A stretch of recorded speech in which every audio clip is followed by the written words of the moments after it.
하나님의 말씀은 고린도전서 12장 1절로부터 11절까지 말씀입니다. 신약성의 278쪽입니다.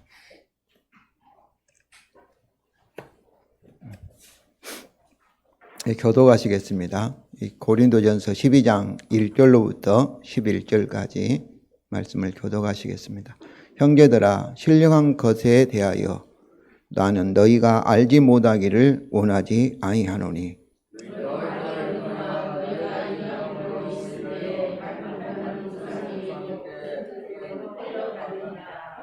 그러므로 내가 너희에게 알리노니 하나님의 영으로 말하는 자는 누구든지 예수를 저주할 자라 하지 아니하고 또 성령으로 아니하고는 누구든지 예수를 주시라 할 수 없느니라. 직분은 여러 가지나 주는 같으며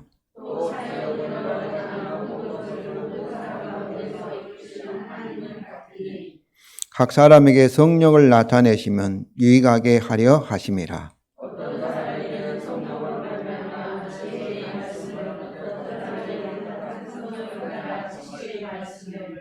다른 사람에게는 같은 성령으로 믿음을, 어떤 사람에게는 한 성령으로 병 고치는 은사를,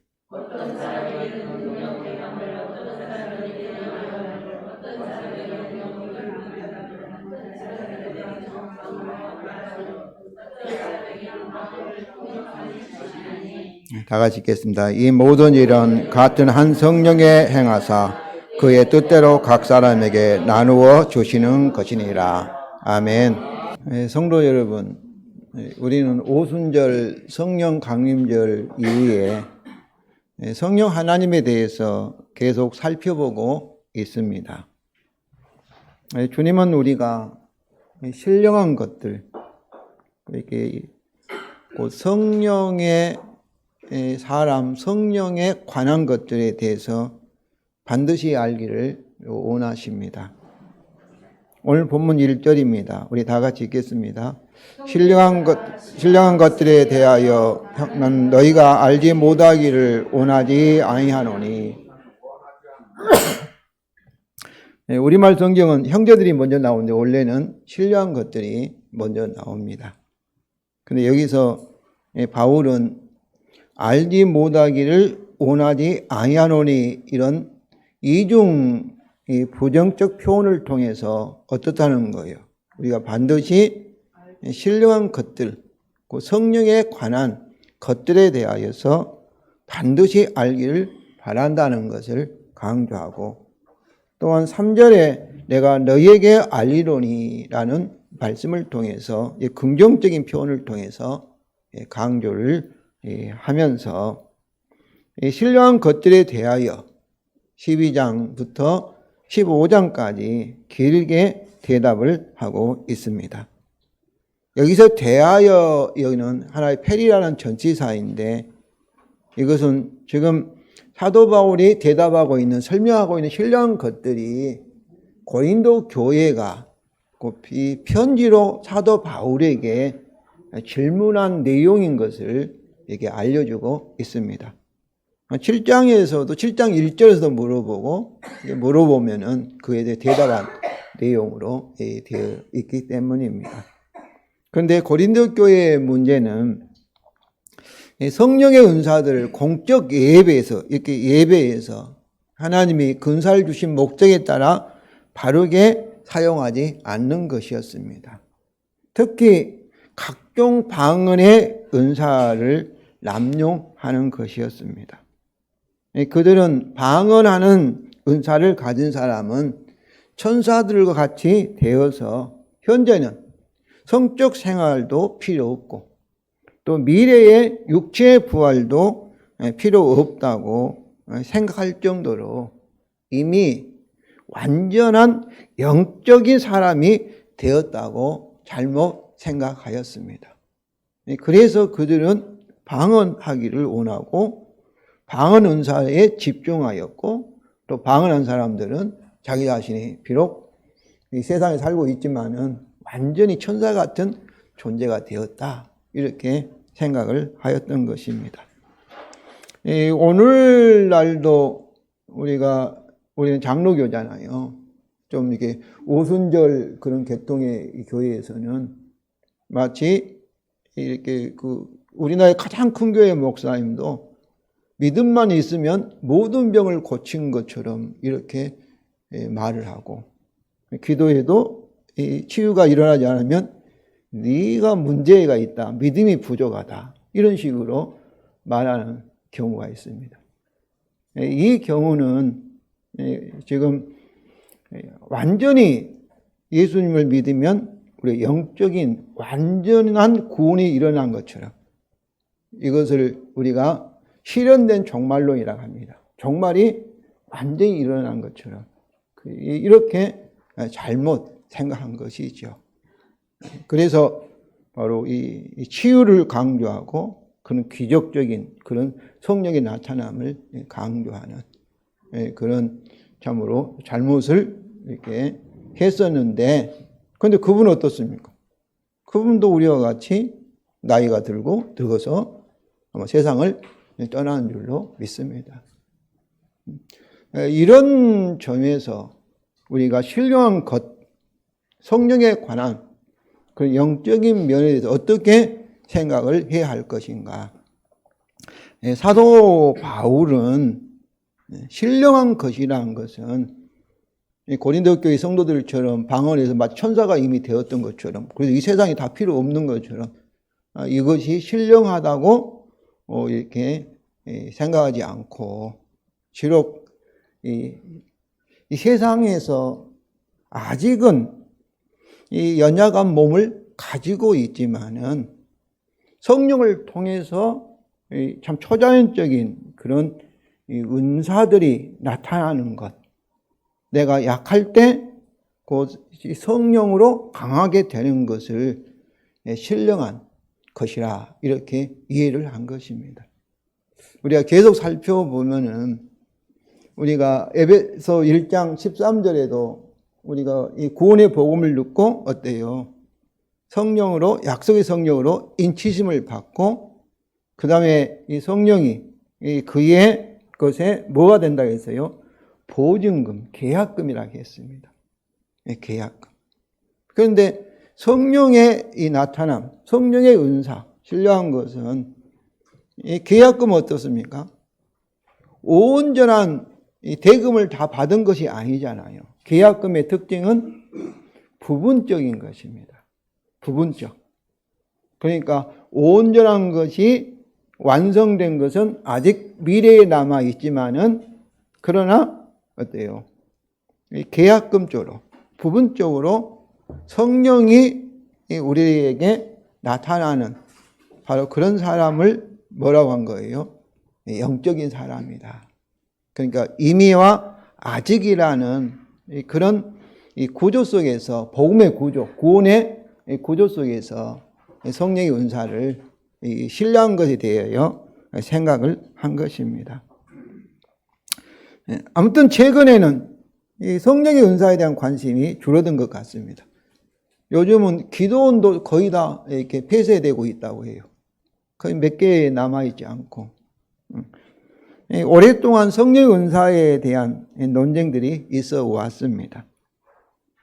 성령의 은사, 성령에 대한 논쟁은 크게는 두 가지, 신학적으로. 하나는 성령 세례, 성령 세례가 무엇인가. 예수를 믿고 회개하고 믿을 때 성령의 인침을 받은 것이 성령 세례인가? 아니면 예수를 믿고 또 나중에 그걸 능력 세례라고 하고 두 번째로 은혜를 받는 것이 성령 세례인가? 이런 논쟁이 있어 왔고, 또 하나는 오늘 본문의 이 은사가 지금도 계속되는가? 지금도 고린도 교회에 나타난 것처럼 오늘날 우리 교회에도 나타나는가? 또 어떤 분들은 그 당시에는 은사가 나타났는데 성경이 완성된 후로는 은사가 중지되었다, 이렇게 주장하는 분들도 있고, 그런데 또 이 중간에서 이 고린도 교회에 나타난 은사들이 참으로 어떤 은사는 특별히 사도직과 이렇게 또 선지자, 전한 복음에 우리 기초에서 이 교회가 세워졌잖아요.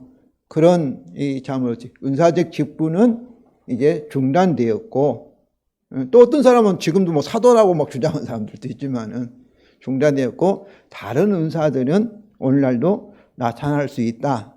이렇게 이 차등적 유지론을 이렇게 취하는 입장도 있습니다.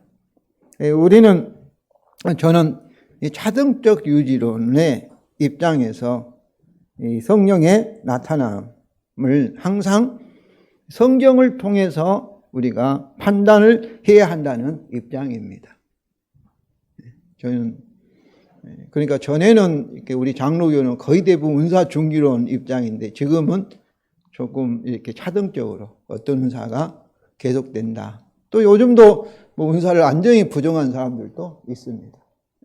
그러나 또 오순절 교회에서는 또 지금도 막 어떤 은사가 계속되고 뭐 사도들이 또 사도직도 있다 이렇게 주장하는 사람들도 있지만은 저희는 이렇게 차등적 이유지론 그 입장에서 오늘 본문을 통해서 성령의 나타남을 더욱 바르게 이해하기를 원합니다.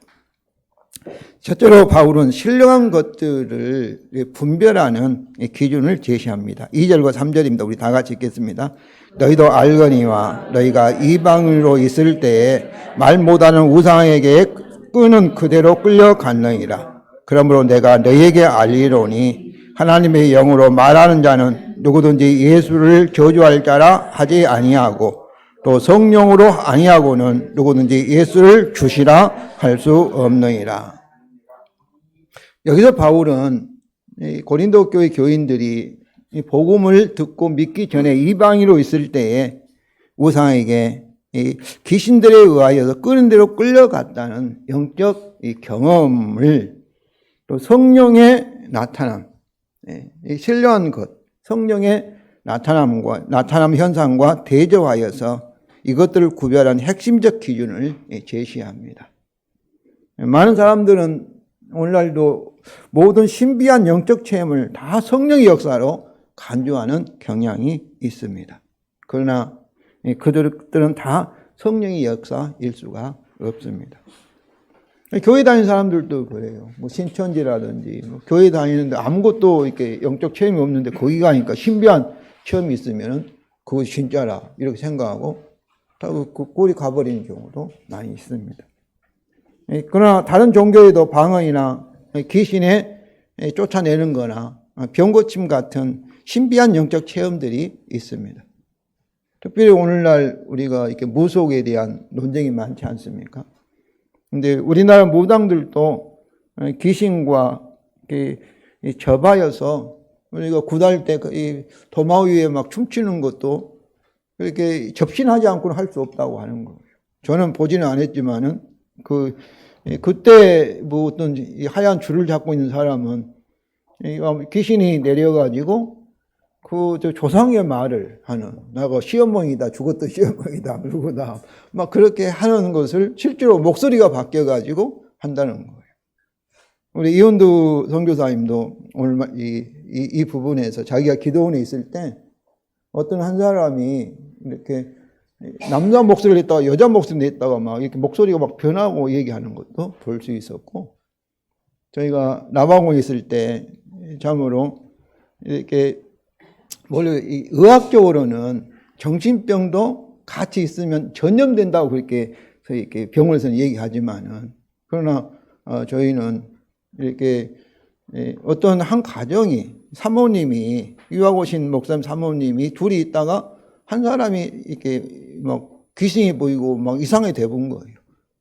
그래서 그 사모님을 우리가 참으로 이렇게 힘이 세져가지고, 원래 체육학과 체육 선생님이었는데 평소에 힘이 있지만 우리 목사 몇 명이 가도 억제를 못할 정도로 하고, 사모님이 하고, 그리고 다른 또 사모님이 전염돼가지고 그렇게 힘이 세지고, 그리고 그의 아이들까지도, 자녀들까지도 뭐 귀신이 막 보인다 하고 막 이렇게 해서 두려워하고, 그렇게 막 전염되는 거예요.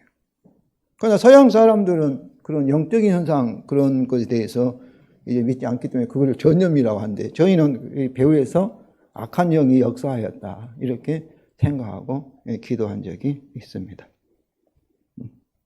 이렇게 다른 종교에도 신비한 영적 현상들이 많이 있는 것이죠. 그런데 이 영적으로 어떤 신비한 체험이 있었다면 그것이 전부 다 성령이 역사하셨다, 이렇게 생각할 수 없다는 것이죠. 그래서 바울은 이런 영적 현상들을 분별하는 기준을 제시합니다. 3절에 우리 다 같이 읽겠습니다. 그러므로 내가 너희에게 알리노니 하나님 영으로 말하는 자는 누구든지 예수를 저주할 자라 하지 아니하고 또 성령으로 아니하고는 누구든지 예수를 주시라 할 수 없느니라. 여기서 예수를 저주할 자인데 원래는 예수는 저주받은 자, 그런 의미입니다. 그런데 예수는 저주받은 자, 이 말씀은 어떤 말씀이겠어요? 지금도 유대인들은 어떻습니까? 예수님을 믿지 않습니다. 메시아라고 생각지 않아요. 십자가에 죽었다는 걸 인정하잖아요. 그럼 예수님이 왜 죽었느냐? 자기 죄 때문에 십자가에 무서운 사형 선고를 받아가지고 죽음을 당한 자, 이렇게 이해하는 거죠. 그러니까 이 십자가의 대속의 죽음을, 하나님 아들의 이 대속의 죽음을 그냥 평범한 인간이 잘못해서 죽었든지 그렇지 않으면 억울하게 죽음을 당한 사건으로. 그런데 신명기에 의하면은 나무에 달린 자마다 저주받은 자라 율법이 되어 있으니까 아마 하나님의 저주를 받은 자, 이렇게 생각한 것이죠. 그리고 예수는 주시라 하는 것은 그의 십자가와 부활과 이렇게 이 승천을 통해서 예수님이 모든 만물의 주가 되시고 만물의 머리가 되신 줄로 믿습니다. 이것은 바로 이 그의 부활 사건을 바르게 해석하고 믿음으로 고백한 것이죠. 이처럼 예수의 십자가 부활 사건을 바르게 해석하여 고백하는 자는 뭐예요? 성령으로 말하는 자입니다. 그리고 성령으로 이렇게 신령한 사람이라는 것이죠. 그렇습니다. 주 예수의 복음의 진리가 모든 영적 현상을 판단하는 신학적 기준입니다. 이는 오직 성령을 통하지 않고는 복음의 진리를 우리가 깨달을 수가 없고 믿을 수 없기 때문입니다. 저도 이렇게 내가 스스로 교회에 나갔지만은 2년 동안은 믿고 싶어도 믿을 수가 없어. 안 믿어지는 거예요. 그런데 어느 순간에 제가 머리는 알죠. 예수님이 나를 죽었다, 뭐 천국이 있다 하는데 실제로는 믿지 못했어요. 그런데 한순간에 이렇게 믿어진 거지요. 그래서 성도 여러분, 우리가 예수 그리스도를 믿는다는 것은 보통 일이 아닙니다. 정말 저에게는 그래요. 단순히 교회 가서 예배드리고 하는 것은 아무것도 아닌 것 같지만은, 여러분, 저는 가장 크게 놀랄 때가, 우리가 믿고 있지만 이 세상을, 우리 육신과 우리 영혼이 분리되어서 이 세상을 떠난 순간에, 그때는 보이지 않겠습니까? 그때 믿지 않는 사람들은 얼마나 놀라겠는가. 그때 믿는 우리도 깜짝 놀랄 것 같아요. 그때. 그렇지 않겠어요? 바로 우리의 믿음이라는 것, 예수님이 우리의 주시라는 이 고백은 천국과 지옥 차이라는 것을 여러분이 아시기를 바랍니다. 그런데도 이렇게 여기서 예수님은 주시라, 주님이시다, 이 고백은 어떤 거겠어요? 예수님이 우리의 주가 되시면 우리는 그의 소유, 그의 몸의 지체다, 그런 말씀이지 않겠어요? 예수님이 주님이시면 우리는 그의 종이다. 우리는 복음으로 주님과 하나가 되는 것이죠. 그리고 그렇기 때문에 예수님은 주시다는 건 단순히 입으로만 예수님 주라 한 것이 아니라 우리는 주님과 연합되어서 주님이 어때요? 성령으로 예수님은 주시라 믿게 하시고 주님을 의지하게 하시는 거죠. 주님이 성령을 통해서 복음의 내용을 말하게 하는 것 그 자체가 신령한 영적인 사람이라는 것을 아시기 바랍니다. 그런데 오늘날도 방언만이 성령 세례를 받았다는 증거로 주장하는 사람들이 있는데 성도 여러분, 방언사가 없다 하더라도 주에서 복음을 바로 알고 믿음으로 고백하자는, 확실히 뭐로 말하는 자예요? 성령으로 말하는 자임을 아시기 바랍니다. 두 번째, 다양한 신령한 것들과 그 공통된 기원과 그 목적입니다. 먼저 다양한 신령한 것들과 공통 기원이 삼위일체 하나님이십니다. 4절부터 6절부터 다 같이 읽겠습니다. 은사는 여러 가지나 성령은 같고 직분은 여러 가지나 주는 같으며 또 사역은 여러 가지나 모든 것을 모든 사람과 이루시는 하나님은 같으니. 여기서 주로 했는데 우리가 사도신경에 성부 하나님도 뭐라 해요? 창조주라고 우리 고백하지 않습니까? 그리고 우리가 우리 주 예수 그리스도를 믿는다고 고백하고 있고, 우리가 불렀던 찬송에서도 성령을 뭐라 했습니까? 영원하신 이 주 성령 그랬지 않습니까? 그래서 여기서 은사는 여러 가지 성령 같다 할 때는 성령 한 분만을 말한 거 아닙니다. 성령 하면은 성부와 성자와 성령 삼위일체 하나님을 말하는 것이고, 주는 같으나 했을 때 이 주도 성부와 성자와 성령 하나님을 이렇게 나타내는 것이고, 그리고 하나님 될 때도 삼위일체 하나님을 말하는 것입니다. 그 이유는 뭐겠어요? 삼위일체 하나님은 서로 구별은 되시지만은 그러나 결코 분리할 수 없고 서로 떨어질 수 없는 한 분이시기 때문에 그렇습니다. 삼위지만은 이 일체라는 것은 한 분이시다, 그런 뜻이죠. 그래서 성령님을 말할 때 거기에는 성부와 성자 하나님이 같이 포함되어 있다, 이렇게 우리가 생각을 해야 할 것입니다. 그런데 바울은 신령한 것들을 뭐라고 해요? 여기서 은사들, 이렇게 카리스마톤, 성령의 은사들만이 아니라 직분들은 뭐겠어요? 직분은 이렇게 목사라든지 장로님이라든지 또 이런 직분들과, 그리고 사역들, 사역이라는 것은 직분과 사역이 비슷하지만은 이런 성령의 은사와 직분을 통해서 나타난 열매 결과를 사역들로 이렇게 표현을 합니다. 이것은 한 가지 방언에만 집중하는 고린도 교인들의 시야를 영적인 것이라는 것은 곧 성령의 은사만이 아니라 이렇게 직분이라든지 하는 또 이런 그 나타난 여러 가지 열매, 이것도 다 포함되어 있다는 것을 가르치기, 고치기 위해서입니다.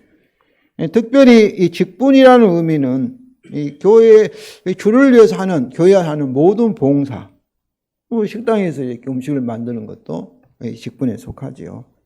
또 특별한 사명을 가지고 우리 김 목사님 좀 단기 선교를 가는 그런 사명, 그리고 또 참으로 이렇게 이 주를 위해서, 교회를 위해서 이렇게 헌금하는 것도 여기에 등 다양한 의미가 이 직분 속에 포함되어 있습니다. 그리고 이 사역들은 하나님의 은사들과 직분들을 통하여서 결과를 맺게 하는 것을 이렇게 사역, 곧 또 신령한 것들 속에 포함이 되는 것이지요.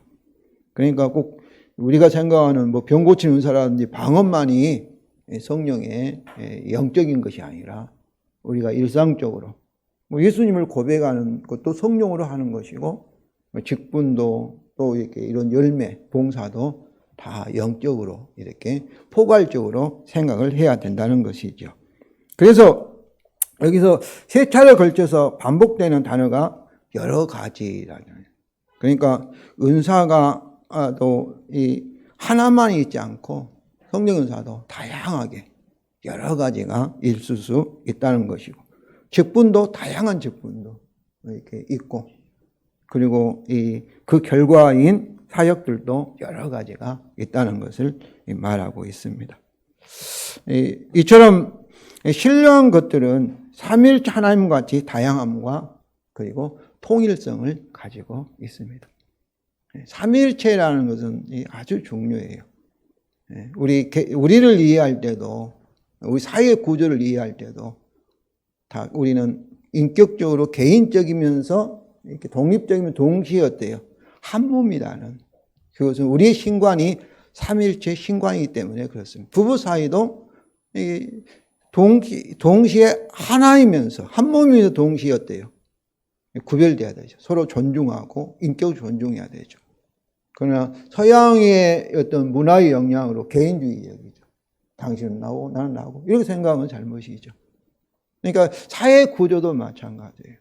우리가 공산주의, 사회주의는 통일성, 하나됨을 강조하고 우리 자본주의는 개인의 권리를 강조하는데 이 극단적으로 나아간 것은 뭐냐면 성경적이지 않습니다. 그러니까 극우적인 생각들, 또 극자적인 생각들은 다 비성경적인 거예요. 하나만을 강조는 안 되는 거예요. 우리가 어때요? 우리가 개인적인 동시에 우리는 가족에 속하고 우리 교회 그리스도의 몸에 속하고 이 사회의 구성을 속하고 있다. 이렇게 이해하는 것이 삼일체 하나님을 믿고 있는 우리 기독교 신관을 가지고 있는 우리들의 참으로 가장 바르게 이해를 한 것입니다. 은사 문제도 마찬가지죠. 성령 은사 문제도. 특히 하나님이 주의 몸인 모든 사람 가운데 모든 것을 이루시기에 그들이 광범한 배분도 있습니다. 그러니까 6절에 이렇게 하나님 또 사역은 여러 가지야. 모든 것은 은사들, 여러 가지 은사들, 여러 직분들을 모든 사람 가운데, 모든 사람은 주의 몸된 모든 사람에게 이루시는 거죠. 모든 사람에게 하나님께서 직분과 그 은사들을 주시고 열매를 맺으신다. 이런 말씀입니다. 이제 7절 요약입니다. 우리 다 같이 읽겠습니다. 각 사람에게 성령을 나타내심은 유익하게 하려 하심이라.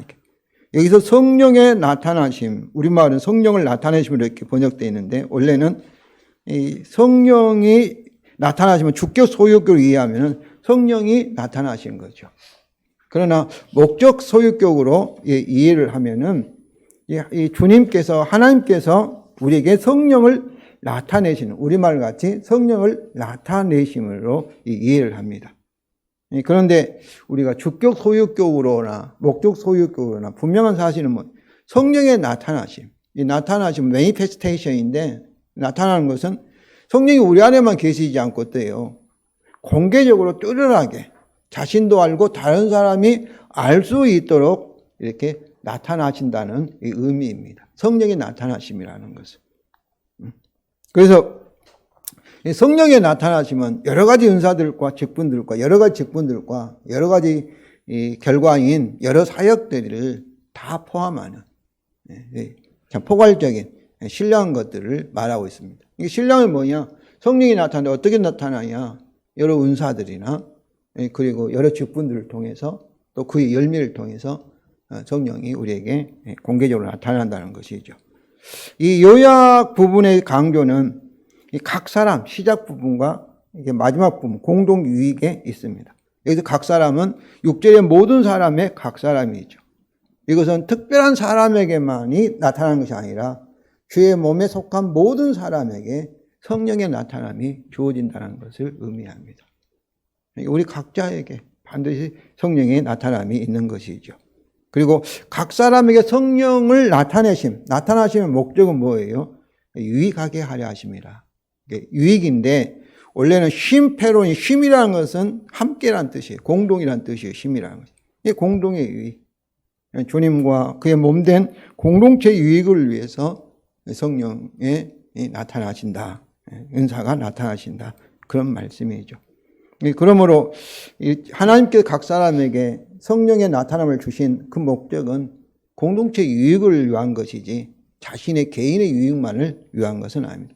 물론 개인의 유익도 공동체에 속해 돼 있으니까. 그러나 전체 유익을 위해서 성령의 나타남을 주신다는 거죠. 특별히 우리말 성경은 성령의 나타나심을 목적으로 번역했습니다. 우리 목적으로 번역했는데 원래는 주어지고 있다의 동사의 주어입니다. 성령의 나타나심이 주어로 이렇게 번역. 여기서 그래서 원문은 각 사람에게 성령의 나타나심이 공동의 유익을 위하여 주어지고 있다. 주어진다. 이런 의미예요. 근데 우리말은 주어진다는 말씀을 생략하고 번역했어요. 마치 성령을 나타내심이 마치 주어가 되는 것처럼, 그 동사가 되는 것, 목적으로. 그런데 여기서 주어진다. 디도타이는 주어진다는 수동태지 않습니까? 그러니까 신적 수동태인 것은 하나님이 우리의 노력이나 훈련을 통해서 그것이 인위적으로 획득된 우리가 이렇게 이룬 것이 아니라, 획득한 것이 아니라 하나님의 공동의 유익을 위하여서 은혜로 주시는 선물이라는 것을 강조합니다. 주어진 거예요. 하나님이 우리에게 은혜로. 그런데 이것이 나타나고 주어지고 있다. 이렇게 그것은 현재형이잖아요. 현재형이라는 것은 현재도 하나님이 각 사람에게 공동의 이익을 위해서 성령의 나타나심을 주시고 계신다는 의미입니다. 그럼 성도 여러분, 공동의 이익을 하나님이 은혜로 성령의 나타남을 우리에게 주시기를 사모하시며 31절에도 그러잖아요. 더 큰 은사를 사모하라 말하고 있지 않습니까? 그리고 기도하시기를 바랍니다. 14장 12절 우리 다 같이 읽겠습니다. 너희도 영적인 것을 사모하는 자인즉 교회의 덕을 세우기 위하여 그것이 풍성하기를 구하라. 기도하라고 하지 않습니까? 성령의 은사들이 사모하고 그리고 현재도 주고 계시기 때문에 은사 성령의 나타내심을 여러분이 풍성하기를 기도하시기 바랍니다. 마지막으로 하나님의 공동의 유익을 위하여 동일한 기온의 한 성령으로 다양한 은사를 고린도 교회 각 사람이 주시는 이유의 실제적인 증거입니다. 왜냐하면 우리말 성경은 생략됐지만 8절에 에냐면이 있어요. 에냐면. 그러니까 이 에냐면이라는 이 접속사는 이유를 가리키지 않습니까? 왜 고린도 교회에 이런 성령 은사들이 나타나는가 하면은 바로 7절 말씀이에요. 7절 말씀에 각 사람에게 성령이 나타나심이 공동의 유익을 위하여 주어지는 구체적인 실제적인 이유를 말하고 있는 거예요. 고린도 교회에 이런 성령 은사들이 나타났기 때문에 하나님께서 현재도 어때요? 각 사람에게 공동 유익을 위하여 성령 은사를 주어 계신다. 그 실제적인 예를 들어서 설명하고 있습니다. 먼저 그들에게 나타난 동일한 성령의 실제로 동일한 성령의 다양한 은사들의 예들입니다. 8절 10절은 우리 다 같이 읽겠습니다. 왜냐하면 어떤 사람이 성령으로 말미암아 지혜의 말씀을, 어떤 사람이는 같은 성령을 따라 지식의 말씀을, 다른 사람이는 같은 성령으로 믿음을, 어떤 사람은 한 성령으로 병 고치는 은사를, 어떤 사람은 능력의 행함을, 어떤 사람에게는 예언함을, 어떤 사람은 영들 분별함을, 다른 사람에게는 각종 방언 말함을, 어떤 사람에게는 방언을 늘 통역함을 주시나니. 이것은 고린도 교회에 나타난 동일한 성령, 한 성령의 다양한 여러 가지 은사, 나타나는 은사들을 나열한 것입니다. 그런데 로마서 12장 6절과 8절, 또 에베소 4장 1절에는 다른 성령 은사의 다른 목록이 있습니다. 이것들과 비교하면은 서로 공동으로 이렇게 있는 것이 아니라 서로 다른 부분이 있어요. 그러니까 고린도 이 9가지 성령 은사의 나열이 빠진 것도 있다는 거죠. 고린도 교회에서만 나타난 은사들을 말하고 있고, 또 에베소 교회는 또 다른 은사들이 또 있고, 이렇게 또 로마 교회는 다른 은사들이 있으니까 하나의 예에 불과하다는 것을 말하고 있습니다. 그런데 여기서 보면은 어떤 사람인데 9절과 10절 하반절에는 다른 사람 이렇게 다르게 표현되어 있어요. 그래서 어떤 사람과 이 다른 사람이라는 구절로 이 은사들을 분류하면은 첫째는 이 말씀과 관련된 은사, 이 지혜의 은사, 이 지식의 은사, 이렇게 두 가지 은사가 있고, 또 둘째는 이게 바로 믿음 앞에 다른 이에게 있으니까 믿음과 관련된 은사와 믿음 그 자체와 치유 은사들과 능력행과 예언함과 영들 분별함이며, 또 이렇게 각종 방언 앞에 다른 사람에게 각종 방언 있지 않습니까? 마지막으로는 고린도 교회 문제가 뭐라 했어요? 방언 문제라고 말하지 않습니까? 그래서 고린도 교회의 문제였던 각종 방언의 말함과 이 방언의 은사가 문제인 것은 알아들을 수 없는데 이런 공적인 자리에서만 방언을 하면은 다른 사람에 전혀 유익을 주지 못한다는 거죠. 그렇기 때문에 그 방언을 알아들을 수 있도록, 방언 내용이 뭔지 알아들을 수 있도록 뭐가 필요하다는 거죠? 방언을, 그 해결적인 방언들을 통용함의 은사가 필요하다는, 이 마지막 은사들로 이렇게 구별하고 있습니다. 여기서도 이제 지혜의 말씀이 뭔가, 말씀이 뭔가, 또 지식의 말씀이 뭔가, 이것을 마치 이 지혜로, 성령의 지혜로 깨달은 이 말씀의 내용, 이 내용을 이렇게 해석한 사람들도 있어요. 초자연적인 지혜로. 또 지식도 성령에 의해서 깨달은 그 지식의 내용을 이제 말씀을 표현하고 있고.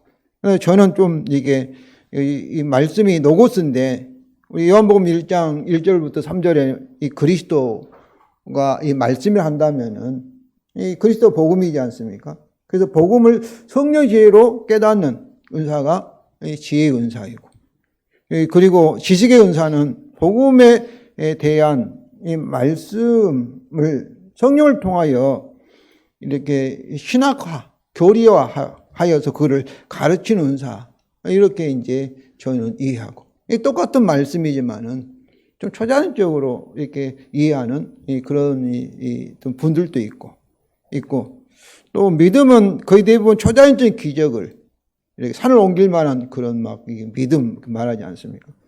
그렇게 생각할 수도 있으나 저는 앞에서 언급한 은사들이 그리스도와 관계된 복음과 복음의 진리와 관계된 은사라고 본다면은 부분적으로 초자연적 은사들이 끝이 나고, 그리고 온전한 이 구원을 약속하는 복음에 대한 끝까지 믿는, 인내하는 믿음일 것이라고 생각합니다.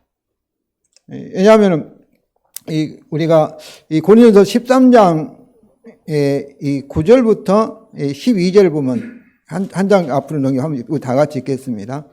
우리는 부분적으로 알고 부분적으로 예언하니 온전한 것이 올 때는 부분적으로 하던 것이 패하리라. 내가 어렸을 때는 말하는 것이 어린아이와 같고 깨닫는 것이 어린아이와 같고 생각한 것이 어린아이와 같다가 장성한 사람이 되어서는 어린아이의 일을 버려놓으라. 우리가 지금은 거울로 보는 것 같이 희미하나 그때에는 얼굴과 얼굴을 대하여 볼 것이요 지금은 내가 부분적으로 하나 그때에는 주께서 나를 아는 것 같이 내가 온전히 알리라. 그러니까 이 은사들, 방언 은사, 예언 은사, 모든 이런 지식, 이런 은사들이 다 지금은 부분적이에요. 계약금적으로 하는 거예요. 성령을 통해서. 온전히 올 때는 주님이 재림해서 우리 구원이 완성될 때는 어떻게 돼요? 그때는 병 고치는 은사가 필요 없어요. 그냥 부활의 몸을 갖게 되면은 부활의 몸을 스피리추얼 바디, 영적인 몸이라고 얘기해요. 그때는 예언 부분적이 아니라 온전히 성령의 몸이 될 줄로 믿습니다.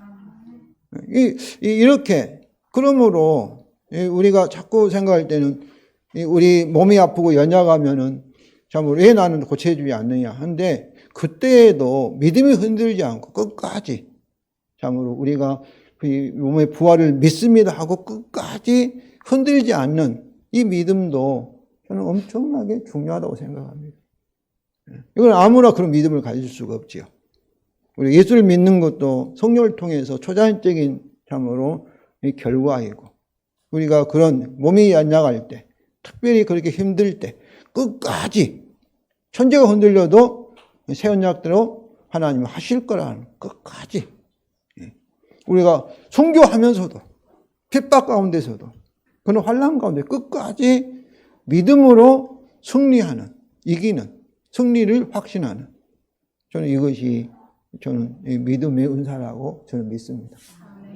이런 믿음의 은사의 배경 속에서 병고침이라든지, 저는 그래서 저의 첫 아들이 내성마비 아이였지 않습니까? 우리 이삭이가. 그런데 내 기도가 응답되었다고 믿습니다. 주 안에서.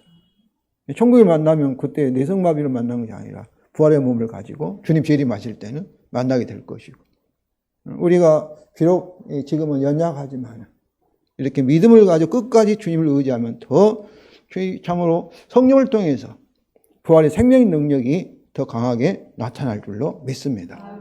사도 바울은 내가 약할 때 강함이라. 육체의 가시가 있었지만 하나님이 고쳐주지 않았지만은 바로 그리스도의 능력이 자기가 머물기 위해서 바로 은혜가 족하다 하는 하나님의 말씀을 그대로 받아들인 것이죠. 성도 여러분, 자, 은사는 부분적입니다. 계약금적이에요.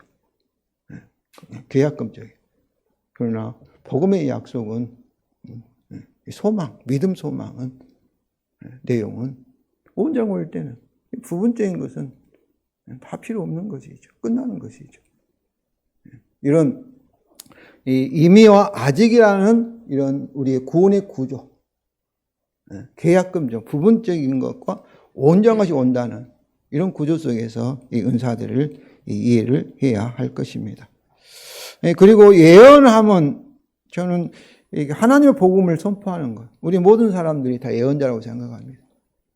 천지 흔들려도 새 원자가 될 거다. 이것도 예언이지 않습니까? 우리가 부활할 것을 믿습니다. 이것도 예언이지 않습니까? 그런데 또 어떤 분들은 이 예언을 이렇게 말 그대로 우리 미래의 일을 이렇게 예언하는, 이렇게 이해하는 분들도 있습니다. 그런데 오늘 이 말씀이 우리가 이해하는 복음을 가지고 이렇게 예언하는 것이 기본적이라면서 또 그렇게 우리가 미래의 일을 알 수 없는 것을 하나님께 특별히 참으로 뜻이 있어서 알려주셔서 미리 알게 하는 것도 여기에 포함될 수가 있죠. 성령을 통해서. 그러나 중요한 것은 뭐예요? 우리가 몇 년 전에 12월 15일 날 북한이 쳐들어온다고 홍 여자 전사가 막 예언했습니다. 그 말 듣고 어떤 목사님들은 방콕으로 도망가고 미국으로 방주해가지고 성도들 막 재산 팔아고 가고 그렇게 했어요. 그런데 그때가 한 3년 전인데 12월 15일 날 북한군이 서울에 점령했는데 그 사실이 아니지 않습니까? 그 날짜 되어도 뭐냐면은 15일 날, 15일 날 그 여자 목사, 전도사님 뭐냐 하냐면은 지금 방송을 딱, 신문 방송을 딱 억압하기 때문에 지금 실제로 와 있는데, 서울 점령했는데, 그렇게까지 말한 거예요. 그러니까 얼마나 확신이 있었던 거예요. 그런데, 도망가는 목사님들도 이상하지만, 그런데 내가 놀란 것은, 그렇게 해서 혼란을 일으켜서 주님의 이름으로 예언을 했는데 안 일어났다면은 정말로 회개해야 되지 않겠습니까? 그런데 그것이 없어요. 또 막 그런 짓거리 해요. 그거에 미혹돼서 막 딸려가는 사람도 있고. 바로 예수 그리스도는 절대 진리임을 믿습니다. 그런데 주님의 이름으로 무엇을 했을 때는 그걸 진리를 선포해야지. 주님이로 얼마나 주님을 모욕한 것이겠습니까? 그런데 아무런 일이 없어요. 그렇게 했어도. 그리고 또 막 영적으로 만나는 거예요. 그러니까 이 예언이 말고 이렇게 그렇게 우리 미래 일에 대해서 특별히 누구를 위해서? 전체 교회를 위해서. 이 환란이 닥칠 것이다. 그러면 우리가 준비하자 하고 실제 일어난다면은 성령이 미리 우리를 뭐를 위해? 주를 위하고 우리 교회의 유익을 위해서 그런 은사가 있을 수 있다고 생각합니다. 그러나 주로 우리가 확실한 것은, 확실히 믿을 수 있는 것, 저와 여러분도 예언할 수 있는 것은 천지가 흔들려도 하나님의 약속대로 우리 주님은 오실 것이다. 세상을 심판하실 것이다. 그리고 우리 구원은 확실할 것이다. 이 많은 내용도 다 저는 예언자이고 예언이라고 믿습니다. 성령을 통하지 않고는 이렇게 할 수 없는 것이죠. 그 예언은 복음을 선포하고 복음을 설교하는 것. 이것을 예언으로 이렇게 좁게 해석할 수도 있고 조금 넓혀서 참으로 우리가 알지 못하는 성령을 통해서 우리 미래에 대해서 예언한다 해도 그 내용은 뭐예요? 주를 위해서. 또 실제 그렇게 예언했을 때 돼야 되죠. 되지 않으면 그것은 마귀 거짓말에 속임을 당한 것이죠. 그러므로 그런 이상한 이렇게 음성이 들리고 한다면은 저희도 그렇게 있을 때 있어요. 그래도 크게 중요하게 저는 생각지 않습니다. 왜냐하면 우리 예수 그리스도의 복음의 약속이 절대 중요하고 확실하기 때문에 그렇습니다. 그래야지 우리가 안심하지 않습니까? 확실한 것을 가지고. 이제 마지막으로 이 고린도 교회 방언은 본인도 모르고 그 듣는 다른 사람도 이해할 수 없는 그런 내용이었지만은 사도행전 2장에 있는 오순절 성령 강림의 방언의 내용은 다른 사람이 들을 수 있었습니다. 알 수 있었던 예국어였어요. 그 내용도 하나님의 큰 일이었습니다. 그 하나님의 복음에 대한 내용이었어요. 그렇기 때문에 예수 그리스도가 주라는 이 복음과 관련된 것을 예언하고 또 방언을 한다면은 교회의 유익을 위해 자기의 유익을 위해서 복음적이어야 된다. 그런 내용이어야 된다는 것을 여러분이 아시기를 바랍니다. 마지막으로 성령의 나타남에 대한 이 결론적인 요약입니다. 11절입니다. 우리 다 같이 읽겠습니다. 이 모든 일은 같은 한 성령이 행하사 그의 뜻대로 각 사람에게 적당하게 나누어 주시는 것이니라.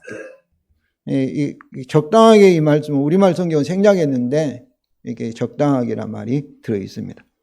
이것은 신뢰한 것들, 즉 성령의 나타남에 대한 바울의 핵심적인 설명을 이렇게 다시 반복하여 강조하고 있는 요약입니다.